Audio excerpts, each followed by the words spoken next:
Esto casi no se sabe, ¿ah? Pero la educación pública, gratuita y obligatoria fue inventada en algún momento de la historia. Antes no existía. La educación en la antigüedad distaba mucho de lo que hoy entendemos por educación. En Atenas clásica, por ejemplo, no había escuelas. Las primeras academias de Platón eran espacios de reflexión, conversación y experimentación libre. La instrucción obligatoria era cosa de esclavos. Por otro lado, la educación en Esparta era más parecida a una instrucción militar. El Estado se deshacía de quienes no alcanzaban los niveles esperados. Había clases obligatorias, fuertes castigos y modelamiento de la conducta a través del dolor y el sufrimiento. Antiguamente la educación estaba en manos de la Iglesia Católica, por lo menos en el mundo cristiano occidental. Y fue recién en el siglo XVIII, en una época de la historia que se llama despotismo ilustrado, seguramente lo escucharon en el colegio, en donde se creó el concepto de educación pública, gratuita y obligatoria. La escuela como la conocemos nace a fines del siglo XVIII y principios del siglo XIX en Prusia.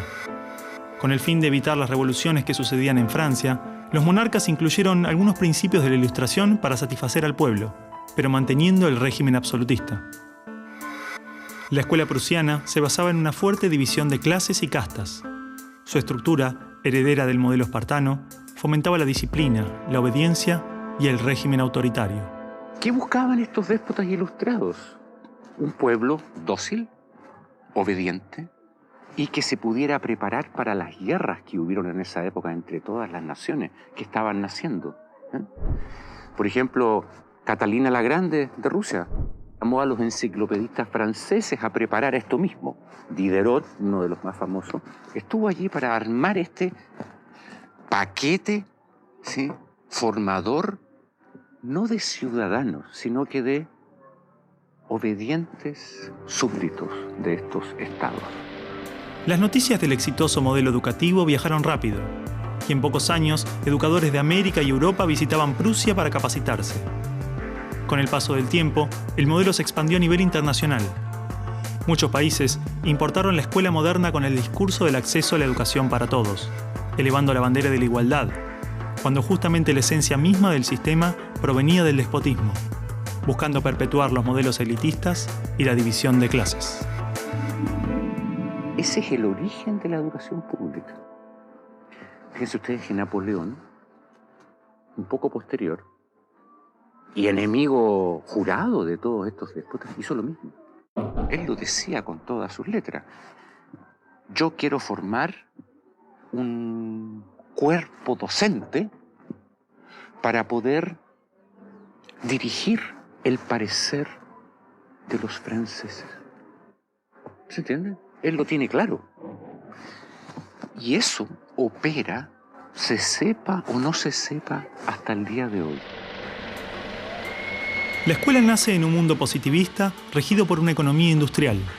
Por lo tanto, busca obtener los mayores resultados observables con el menor esfuerzo e inversión posible, aplicando fórmulas científicas y leyes generales.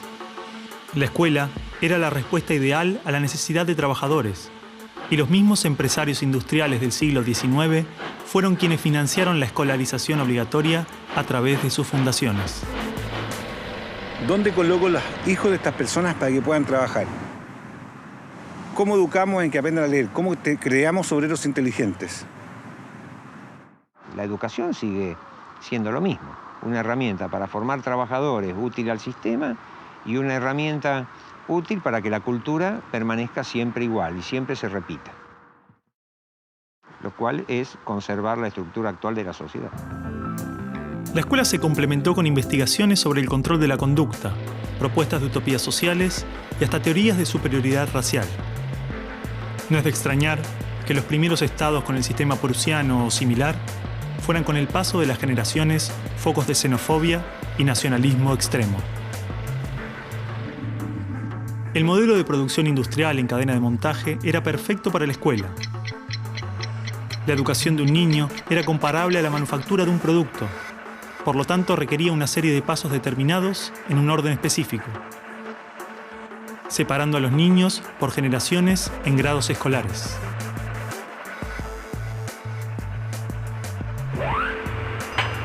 Y en cada una de estas etapas trabajaría sobre determinados elementos, contenidos que asegurarían el éxito, pensados minuciosamente por un experto.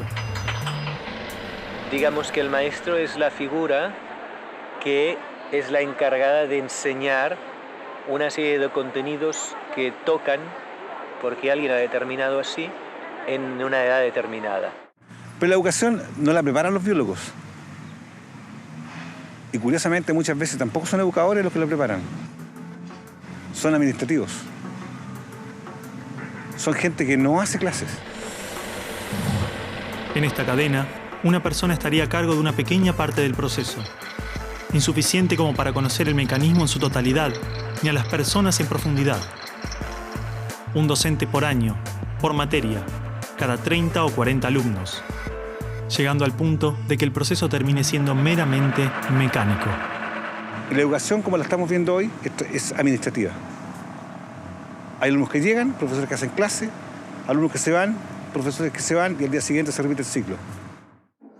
Un profesor estatal es un funcionario en que la autoridad le dice: usted tiene que enseñar esto, esto, esto y de esta forma. Porque hay que repetírselo a demasiados niños, con un profesor de demasiadas horas de clase y con pocas horas de atención de alumnos en forma privada. Entonces va a dirigir siempre a un grupo colectivo. Porque evidentemente si tengo 30 niños, no puedo pretender que todos los 30 niños quieran hacer lo mismo al mismo tiempo. Este sistema de cadena de montaje, que nace con el taylorismo, fue aplicado tanto en la industria, la escuela y el ejército de diferentes países y culturas de Occidente. Hasta hace pocas décadas la escuela tenía estas cosas de cuartel y de asilo. Incluso el recreo termina con un timbre anónimo, no humano, que indica a los niños que deben adiestrarse poco a poco para pararse en una determinada baldosa detrás de determinada cabeza para formar una fila, generalmente de menor a mayor. Durante los últimos siglos, hemos construido nuestras escuelas a imagen y semejanza de las prisiones y las fábricas, priorizando el cumplimiento de las reglas, el control social. La escuela se pensó como una fábrica de ciudadanos obedientes, consumistas y eficaces, donde poco a poco las personas se convierten en números, calificaciones y estadísticas. Las exigencias y presiones del sistema terminan deshumanizándonos a todos, porque van más allá de los maestros, directivos o inspectores escolares. Están considerados grupos homogéneos, con contenidos homogéneos que tienen que obtener resultados parejos. Que todos tenemos que saber lo mismo. A pesar de que los adultos no sabemos todo lo mismo, a pesar de que no nos dedicamos todo a lo mismo, en las escuelas todos tienen que querer hacer lo mismo y hacerlo igualmente bien. Entonces la escuela tiene poca capacidad de responder a las necesidades individuales, porque la escuela instruye. Es un centro de instrucción y es lo que hace. El que no aprende, se queda. Esa es la realidad. Esto de alguna manera ya implica que el sistema educativo es un sistema de exclusión social.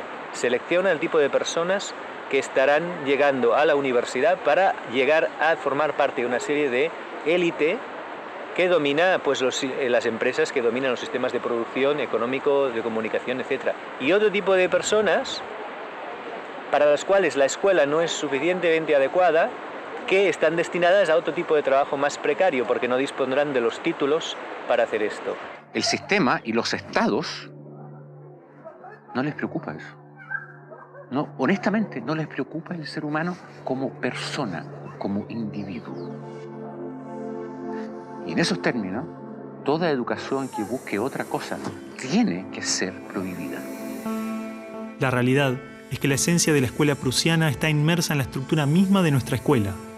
Los test estandarizados, la división de edades, las clases obligatorias, las currículas desvinculadas de la realidad, el sistema de calificaciones, las presiones sobre los maestros y niños, el sistema de premios y castigos, los horarios estrictos, el encierro y la separación de la comunidad, la estructura verticalista. Todo esto sigue siendo parte de las escuelas del siglo XXI. La escuela está cerrada al mundo exterior. te explicaba el título de mi libro, del mapa escolar al territorio educativo, para indicar esa fábula del cartógrafo que cuenta Borges, que empieza a ser un mapa de un territorio determinado y se entusiasma de hacerlo lo más perfecto posible. El mapa termina reemplazando al territorio. Entonces hoy día la escuela se enclaustró, se metió dentro del mapa.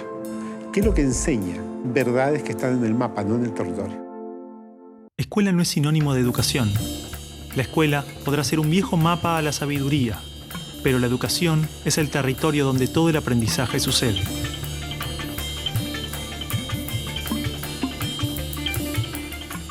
¿Qué es una buena educación?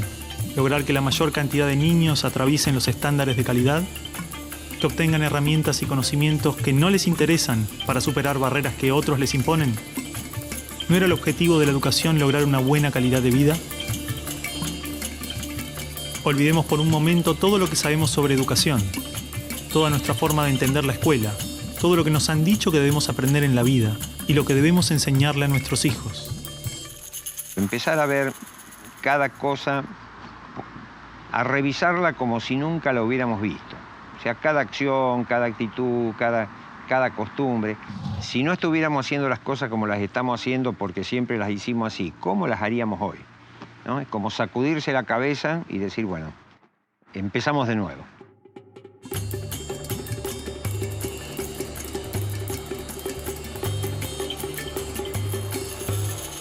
Empecemos de nuevo.